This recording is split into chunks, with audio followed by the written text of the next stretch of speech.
আল্লাহ রাব্বুল আলামিন ঘোষণা করলেন, বিশ্বনবী মুহাম্মদুর রাসূলুল্লাহ সাল্লাল্লাহু আলাইহি ওয়াসাল্লাম যে সশরীরে 7 তবক আসমান ভেদ করে আল্লাহ রাব্বুল আলামিনের আরশে আজিমে মেহমান হয়ে গিয়েছিলেন, তার সার্টিফিকেট দিচ্ছেন কে? জোরে বলিস, তার সার্টিফিকেট দিচ্ছেন কে? ওয়ালাকাদ রাআহু নাজলাতান উখরা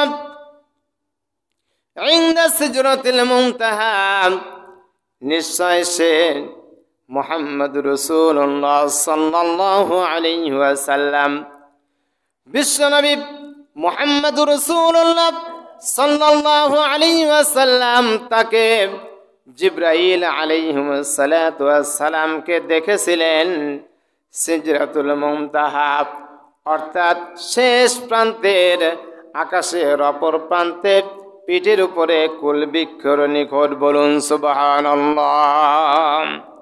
তাহলে আল্লাহ সত্যায়িত করতেছেন কি, যে শেষ প্রান্তের আকাশের অপর পিঠে একটি কুলবৃক্ষ রয়েছে, সেইখানে মুহাম্মদ রাসূলুল্লাহ সাল্লাল্লাহু আলাইহি ওয়াসাল্লাম দেখেছিলেন কাকে?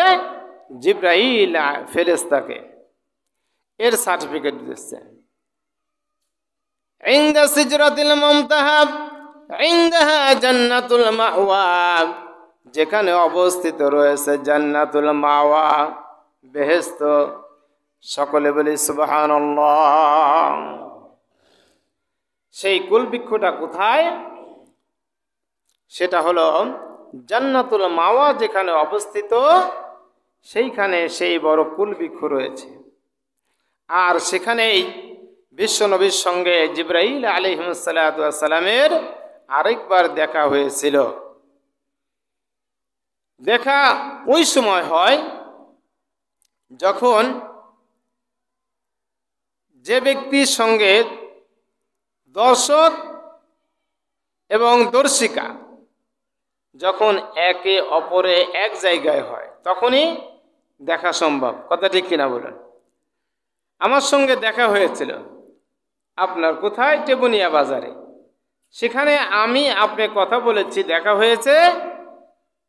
এইটা হলো দেখা, যে সেখানে আমি ছিলাম আর আপনি গিয়েছিলেন বা আপনারা গিয়েছিলেন, আমাদের দেখা হয়েছিল। কারণ আমরা যে দেখেছি সে এবং যাকে দেখেছি দুজন ব্যক্তি এক জায়গায়। কথা ঠিক কিনা?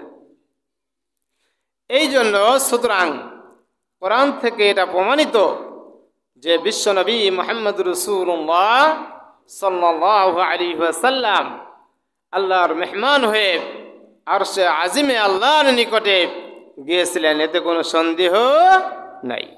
আছে কি? এতে কোনো সন্দেহ নাই। তো বিশ্বনবী মুহাম্মদুর রাসূলুল্লাহ সাল্লাল্লাহু আলাইহি ওয়াসাল্লামকে আল্লাহ রাব্বুল আলামিন তার মেহমান করে আরশে আজিমে দাওয়াত দিয়েছেন। কবে? এই রজব মাসের 26 দিবাগত রাত। কথা ঠিক কিনা বলুন?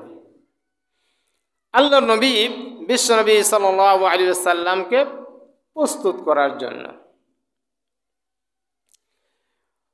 হযরত মুহাম্মদ রাসূলুল্লাহ সাল্লাল্লাহু আলাইহি ওয়াসাল্লাম তিনি তার একান্ত আত্মীয়, ঘনিষ্ঠ এক আত্মীয়া উম্মে হানির ঘরে ঘুমন্ত অবস্থায় ছিলেন।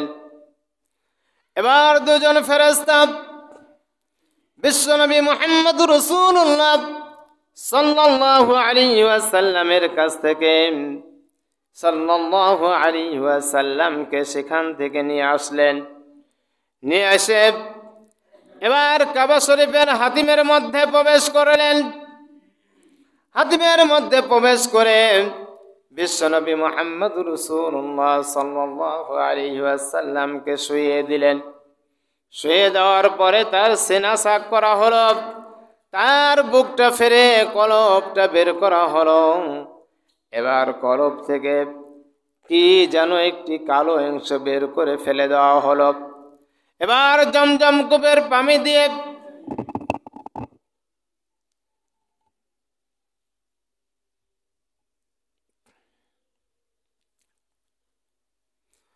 জমজম কূপের পানি দিয়ে সেটাকে ধুয়ে ফেলা হলো। এরপরে যথাস্থানে তাকে আবার স্থাপন করা হলো। এরপরে কি করা হলো? সোনার তসরিতে ভরে হিকমত এবং ঈমান ঢেলে দেওয়া হলো। আবার সেটা জোড়া লাগানো হলো। জোড়া লাগানোর পরে বিশ্বনবী মুহাম্মদুর রাসূলুল্লাহ সাল্লাল্লাহু আলাইহি ওয়াসাল্লামকে ঊর্ধ্বগমন করার জন্য প্রস্তুতি নেওয়া হলো, প্রস্তুত করা হলো। কথা বলেন ঠিক কিনা? বিশ্বনবী সাল্লাল্লাহু আলাইহি ওয়াসাল্লাম তার একান্ত আত্মীয় উম্মে হানির ঘরেতে ঘুমন্ত অবস্থায় ছিলেন। এরপরে সেখান থেকে দুজন ফেরেশতা তাকে নিয়ে আসলেন। কোথায়? কাবা শরীফের মধ্যে নিয়ে আসার পরে তার সেনাসাক করা হলো, বুকটা ফেরে দেওয়া হলো। ফেরে দিয়ে কলব বের করে সেটা জমজম কুমের পানি দিয়ে ধৌত করে আবার যথাস্থানে রেখে দেওয়া হলো। এরপরে ঈমান এবং হিকমত দিয়ে সেইটাকে আবার পরিপূর্ণ করে আবার জোড়া লাগিয়ে দেওয়া হলো। বিশ্বনবী সাল্লাল্লাহু আলাইহি ওয়াসাল্লামকে প্রস্তুত করা হলো। তিনি প্রস্তুত হয়ে গেলেন কোথায় যাওয়ার জন্য? আল্লাহ রাব্বুল আলামিনের আহ্বানে মিরাজে যাওয়ার জন্য, তার সঙ্গে সাক্ষাৎ করার জন্য আরশে আজিমের মেহমান করে তাকে প্রস্তুত করা হলো। বলুন সুবহানাল্লাহ। এবার দুজন ফেরেশতা হযরত জিবরাইল আলাইহিস সালাতু ওয়াস সালাম ও মিকাইল ফেরেশতা দুজন আসমান থেকে যে যানবাহন নিয়ে আসা হয়েছিল, এবার তাকে সেই যানবাহনে উঠিয়ে সেই বুরাক নামক যানবাহনে তুলে মুহূর্তের মধ্যে তাকে কাবা শরীফ থেকে বাইতুল মুকাদ্দাসে নিয়ে যাওয়া হলো। মুহূর্তের মধ্যে কাবা শরীফের মধ্য থেকে তাকে ফিলিস্তিনের বাইতুল মুকাদ্দাস মসজিদে নিয়ে যাওয়া হলো। এইবার বুরাকটা মসজিদের সাইডে বেঁধে রাখা হলো। বিশ্বনবী মুহাম্মদুর রাসূলুল্লাহ সাল্লাল্লাহু আলাইহি ওয়াসাল্লাম সেখানে আগমনের পূর্বেই সকল নবীদেরকে উপস্থিত করা হলো, সকল নবীদেরকে একত্রিত করা হলো। বিশ্বনবী মুহাম্মদুর রাসূলুল্লাহ সাল্লাল্লাহু আলাইহি ওয়াসাল্লাম সেখানে গিয়ে উপস্থিত হলেন এবং সমস্ত নবীদের সরদার হয়ে, ইমাম হয়ে তিনি 2 রাকাত নামাজ আদায় করলেন। আর সমস্ত নবীদের ইমাম হলেন আমাদের প্রিয় নবী মুহাম্মদুর রাসূলুল্লাহ সাল্লাল্লাহু আলাইহি ওয়াসাল্লাম। বলুন সুবহানাল্লাহ। আমার আপনার নবী বিশ্ব নবী মুহাম্মদুর রাসূলুল্লাহ সাল্লাল্লাহু আলাইহি ওয়াসাল্লাম তিনি সমস্ত নবীদের ইমাম হয়ে 2 রাকাত নামাজ আদায় করলেন। এরপরে যাত্রা শুরু হলো। একটি ঝুলন্ত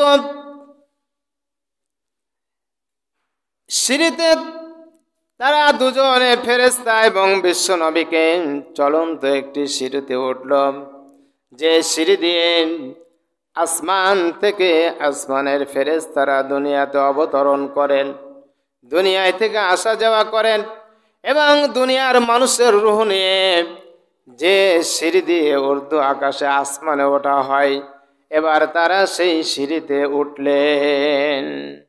যে সিঁড়ি দিয়ে আসমান থেকে দুনিয়ার আসমানের ফেরেশতারা যে সিঁড়ি দিয়ে দুনিয়াতে আসা যাওয়া করেন, জিবরাইল আলাইহিস সালাতু ওয়াস সালাম যে সিঁড়ি দিয়ে দুনিয়াতে বিশ্বনবী সাল্লাল্লাহু আলাইহি ওয়াসাল্লামের কাছে ওহী নিয়ে আসছিলেন, সেই সিঁড়ি দিয়ে তারা সেই সিঁড়িতে উঠলেন।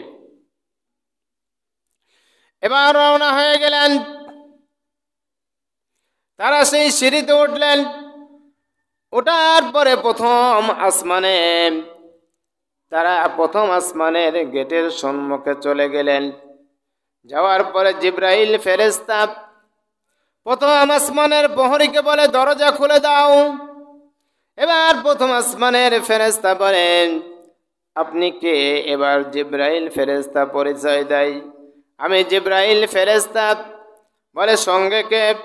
বলে সঙ্গে হলো বিশ্বনবী মুহাম্মদুর রাসূলুল্লাহ সাল্লাল্লাহু আলাইহি ওয়াসাল্লাম। এবার প্রথম আসমানের ফেরেশতাদেরকে দরজা খুলে দেওয়ার কথা বলে কে? জিবরাইল ফেরেশতা।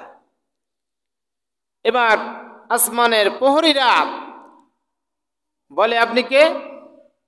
বলে আমি জিবরাইল ফেরেশতা। বলে সঙ্গে বিশ্বনবী মুহাম্মদুর রাসূলুল্লাহ সাল্লাল্লাহু আলাইহি ওয়াসাল্লাম। এবার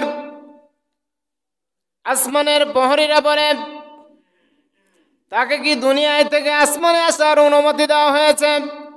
বলে হ্যাঁ, আল্লাহ রাব্বুল আলামিন তাকে মেহমান করে দাওয়াত করেছেন, এই জন্য তিনি আল্লাহর সঙ্গে সাক্ষাৎ করার জন্য আসছেন। এবার প্রহরীরা সঙ্গে সঙ্গে দরজা খুলে দিলেন এবং প্রথম আসমানের যত ফেরেশতা ছিলেন সকলেই একত্রিত হয়ে বিশ্বনবী মুহাম্মদুর রাসূলুল্লাহ সাল্লাল্লাহু আলাইহি ওয়াসাল্লামকে সালাম জানালেন। বিশ্বনবী সাল্লাল্লাহু আলাইহি ওয়াসাল্লামকে সালাম জানালেন। এরপরে বিশ্বনবী তাদের সালামের জবাব দিলেন।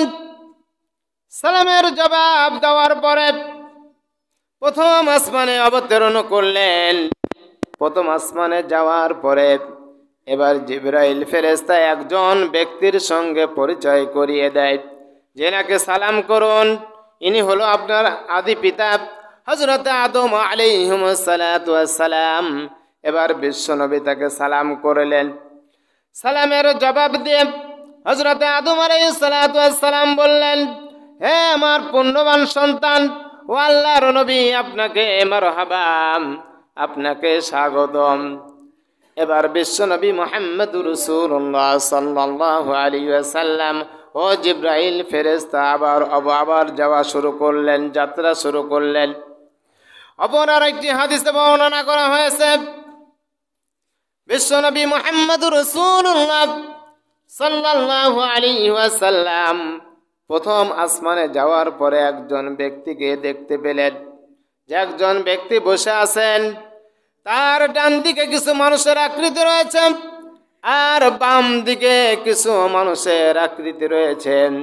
এবার তিনি যখন ডান দিকে তাকায় তখন তিনি কান্নায় ভেঙে পড়েন, আর যখন তিনি বাম দিকে তাকান তখন তিনি কান্নায় ভেঙে পড়েন, আর যখন ডান দিকে তাকায় তখন তিনি হাসতে থাকেন। বলুন সুবহানাল্লাহ।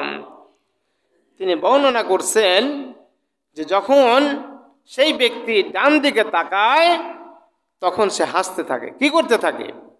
হাসতে থাকে। আর যখন বাম দিকে তাকায় তখন সে কান্নায় ভেঙে পড়ে। এবার বিশ্বনবী মুহাম্মদুর রাসূলুল্লাহ সাল্লাল্লাহু আলাইহি ওয়াসাল্লাম তার এই কান্নার কারণ জিজ্ঞাসা করেন, হাসার কারণটা জিজ্ঞাসা করেন যে ব্যক্তিকে, এবং এনের কান্নার কারণ কি। এবার জিবরাইল ফেরেশতা বর্ণনা করেন যে ইনি হলো হযরতে আদম আলাইহিস সালাতু ওয়াস সালাম। ওনার ডান দিকের যে আত্মা দেখা যায়, ডান দিকে যে মানুষের আকৃতি দেখা যায়, এরা হলো তারই সন্তান, এরা হলো বেহেশতি। অতএব তিনি যখন ডান দিকে তাকায় তখন ওই বেহেশতি সন্তানদের দেখে তিনি হাসতে থাকেন। বলুন সুবহানাল্লাহ। আর বাম দিকে যে মানুষের আকৃতি দেখা যায়, এরাও তারই সন্তান, এরা হলো জাহান্নামী। যখন এদের দিকে তাকায় আর এদের যখন জাহান্নামে দেখতে পায় তখন তিনি কান্নায় ভেঙে পড়েন। তখন তিনি কি করেন? কান্নায় ভেঙে পড়েন। আজকে আমরাই সে আদম সন্তান। আমরাও আমাদের মধ্যে থেকে কিছু মানুষ জাহান্নামে যাবে আর কিছু মানুষ জান্নাতে যাবে। কথা ঠিক কিনা বলুন? তাহলে আজকে আল্লাহ রাব্বুল আলামিন আমাদের যে হুকুম দিয়েছেন, আমাদের জন্য যে সংবিধান দিয়েছেন, যে কোরআন দিয়েছেন, আমরা যদি সেই কোরআনকে না মেনে আমরা যদি মানব রচিত কোনো আইন মেনে আমাদের জীবন পরিচালনা করি, তাহলে আমরা কি নাজাত পাব? আমাদেরকেও সেই আদম সন্তানের মধ্যেই গণ্য হতে হবে যে আদম সন্তান দেখে হযরতে আদম আলাইহিস সালাতু ওয়াস সালাম কান্নায় ভেঙে পড়েন। কথা ঠিক কিনা বলুন? আমাদের হুকুমটা কি? আমাদের সংবিধান কি? আমাদের হুকুমটা হলো কোরআন, আমাদের সংবিধানটা হলো কোরআন। কথা ঠিক কিনা বলুন? আল-ইয়াওমা আকমালতু লাকুম দীনাকুম ওয়া আতমামতু আলাইকুম নি'মাতি ওয়া রাদিতু লাকুমুল ইসলাম দীনান। আল্লাহু আকবার। আল্লাহ রাব্বুল আলামিন ঘোষণা করলেন, আল-ইয়াওমা আকমালতু লাকুম দীনাকুম, তোমাদের দিনটাকে নির্ধারিত করে দেওয়া হলো। তোমাদের দিন হলো ইসলাম। কি? আল-ইয়াওমা আকমালতু লাকুম দীনাকুম, আমাদের দিন কি? ইসলাম। দিন কি? আল-ইয়াওমা আকমালতু লাকুম দীনাকুম ওয়া আতমামতু আলাইকুম নি'মাতি, আর কি হলো? তোমাদের আজকে থেকে নিয়ামত পরিপূর্ণ হয়ে গেল আর তোমাদের সংবিধান করে দেওয়া হলো কোরআন। বলুন সুবহানাল্লাহ। তাহলে আমাদের সংবিধান কি? কোরআন। আল কোরআন না মানব রচিত কোনো বিধান? কথা বলেন। মানব রচিত কোনো সংবিধান আমরা মানি না, চাই না, মানবো না। কথা ঠিক কিনা বলুন? এই জন্য আমাদেরকে মেনে নিতে হবে আল্লাহ রাসূল সাল্লাল্লাহু আলাইহি ওয়াসাল্লাম যে মুজিজা আমাদের জন্য রেখে গিয়েছেন, যে দিনটা আমাদের জন্য রেখে গিয়েছেন। কথা ঠিক কিনা বলুন? কবরের মধ্যে প্রশ্ন হবে কয়টা? তিনটা। কয়টা? তিনটা। এক নম্বর প্রশ্ন হবে কি? মার রব্বুকা, তোমার রব কে? আমার রবকে? রব্বি আল্লাহ। আলহামদুলিল্লাহি রাব্বিল আলামিন। আল্লাহু আকবার। সমস্ত প্রশংসা সেই মহান রবের জন্য, মহান রব্বুল আলামিনের জন্য, যিনি আমাকে আপনাকে সৃষ্টি করেছেন। কথা ঠিক কিনা? আমাদের রব হলো একমাত্র আল্লাহ। আর এই কথাগুলোর জবাব তারাই দিতে পারবে যারা হলো মুমিন বান্দা। কথা ঠিক কিনা? মুমিন বান্দারা কবরের মধ্যে কিভাবে উঠবেন? সাহসিকতার সাথে, কোনো ভয় ভীতিহীন ছাড়া। আর যারা মুমিন নয়, যারা দুনিয়াতে তাদের জীবনে কোরআনকে মেনে নেয় নাই, তারা হবে ভীতু কাপুরুষের মতো জড়সড় হয়ে ভয়ে ভীত হয়ে কবরের মধ্যে উঠে বসবেন। কথা ঠিক কিনা বলুন? মুমিন বান্দার কবরটা হবে সুন্দর। মুমিন বান্দা ভয় ভীতিহীন ভাবে কবরের মধ্যে সাহসিকতার সঙ্গে উঠে বসবেন। এবার সওয়াল জবাবের ফেরেশতা কবরের মধ্যে চলে আসবেন। বুখারী শরীফের মধ্যে বর্ণনা করা হয়েছে যে মুমিন বান্দাকে যখন প্রশ্ন করা হবে, তুমি দুনিয়াতে কোন দিনের উপরে ছিলে? এবার সে বলবে, আমি ইসলামের উপরে ছিলাম, আমি কোরআনের উপরে ছিলাম, আমি কোরআনকে মেনে নিয়েছিলাম। এবার তাকে আবার প্রশ্ন করা হবে, তোমার রবকে? তিনি বলবে, আমার রব আল্লাহ, আমার রব একমাত্র আল্লাহ, যিনি আমার জীবন দাতা, যিনি আমার রিজিক দাতা, যিনি আমার হায়াত দাতা, যিনি আমার মালিক, মহান রব্বুল আলামিন। বলুন সুবহানাল্লাহ। দ্বিতীয় নম্বরে প্রশ্ন করবে, তোমার রাসূলকে? এবার মুমিন বান্দা বলবে, লা ইলাহা ইল্লাল্লাহু মুহাম্মাদুর রাসূলুল্লাহ সাল্লাল্লাহু আলাইহি ওয়াসাল্লাম। আমার রাসূল হলো একমাত্র মুহাম্মদ রাসূলুল্লাহ সাল্লাল্লাহু আলাইহি ওয়াসাল্লাম। এরপরে ওই বান্দাকে জাহান্নামের একটি সুড়ঙ্গে খুলে দেওয়া হবে। এবার জাহান্নামের ভয়াবহ আযাবগুলি সে দেখতে থাকবে। সে জাহান্নামের আগুনের ফুলকিগুলি দেখতে পাবে। সে দেখতে পাবে জাহান্নামের মধ্যে কেউ হাবুডুবু খাচ্ছে, কেউ আগুনের মধ্যে পুড়ে মরছে। বড় বড় আগুনের ফুলকিগুলি ছোট ছোট আগুনগুলোকে খেয়ে ফেলছে।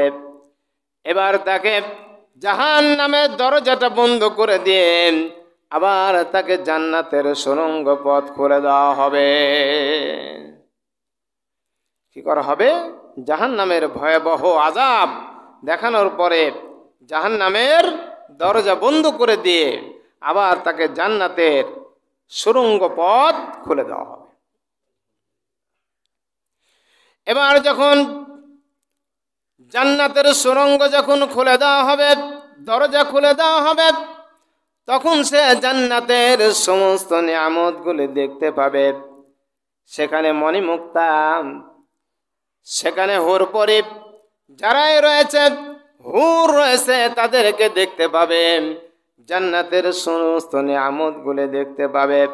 এবার ফেরেশতারা বলবে, এ দুনিয়ায় তুমি দিনের উপরে ছিলেন, আল্লাহ রব্বুল আলামিন যদি তোমাকে চাই, কাল কঠিন কিয়ামতের মুসিবতের দিনে তোমাকে দিনের উপরে ওঠানো হবে, আর তোমাকে এই সমস্ত ভয়াবহ আযাব থেকে আল্লাহ রব্বুল আলামিন তোমাকে রক্ষা করে তোমাকে সুন্দর নিয়ামত আল্লাহ রব্বুল আলামিন এই জান্নাত দিয়েছে। বলুন সুবহানাল্লাহ।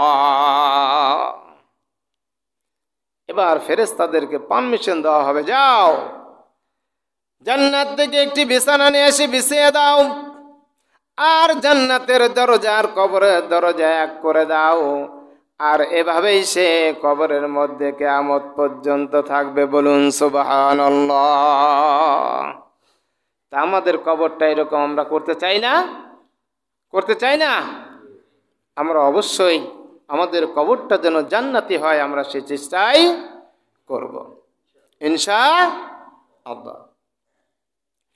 এরপরে যে ব্যক্তি দুনিয়াতে মানব রচিত আইন মেনে গিয়েছে, আল্লাহর হুকুম মানে নাই, আল্লাহর দ্বীনকে মেনে নাই, আল্লাহর রাসূলকে মেনে নাই, সেই মোতাবেক জীবন যাপন পরিচালনা করে নাই, নিজের ফ্যামিলি, সমাজ কোনো কিছুই কোরআন দিয়ে পরিচালনা করে নাই, কোরআনকে মেনে নাই, আল্লাহর রাসূলকে মেনে নাই।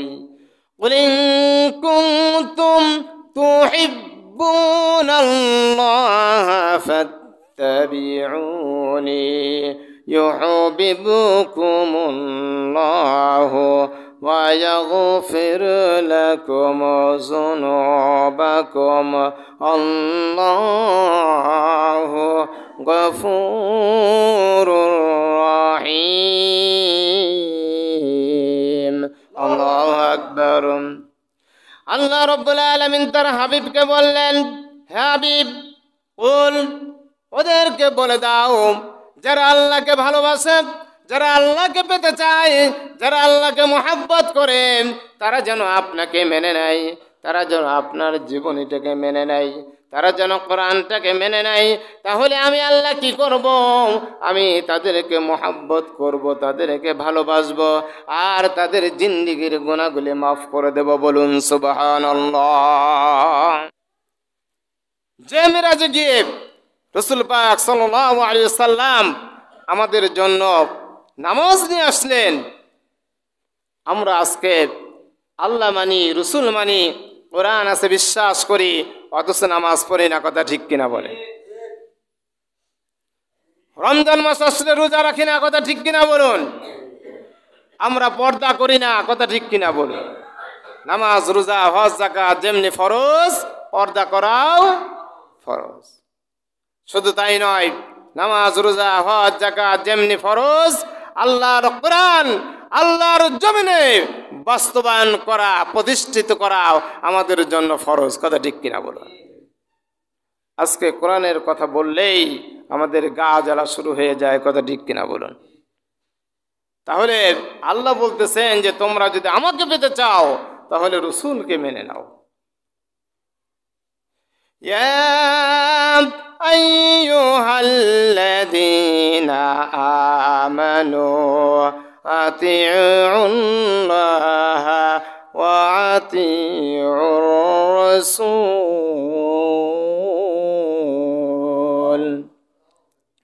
ওয়া উলুল আমরি মিনকুম ফাইন তানাযা'তুম ফাইন শাইইন ফারদ্দুহু ইলাল্লাহ। আল্লাহ রাব্বুল আলামিন মুমিনদেরকে ডেকে বলতেছেন, ঈমানদের ডেকে বলতেছেন, হে মুমিনেরা, তোমরা কি করো? তোমরা আমি আল্লাহর আনুগত্য করো। কার আনুগত্য করার কথা বলছে? আল্লাহর আনুগত্য করার কথা বলছে। আতিউল্লাহ ওয়া আতিউর রাসূল, তোমরা আল্লাহর আনুগত্য করো আর রাসূলের আনুগত্য করো। আর আনুগত্য করবে তোমাদের মধ্যে দায়িত্বশীল, কর্তব্যশীল যারা আমর রয়েছে, আমির রয়েছে, তাদের তোমরা আনুগত্য করবে। কথা ঠিক কিনা? তাহলে আমরা আল্লাহর আনুগত্য করব। আল্লাহর আনুগত্য কিভাবে করব?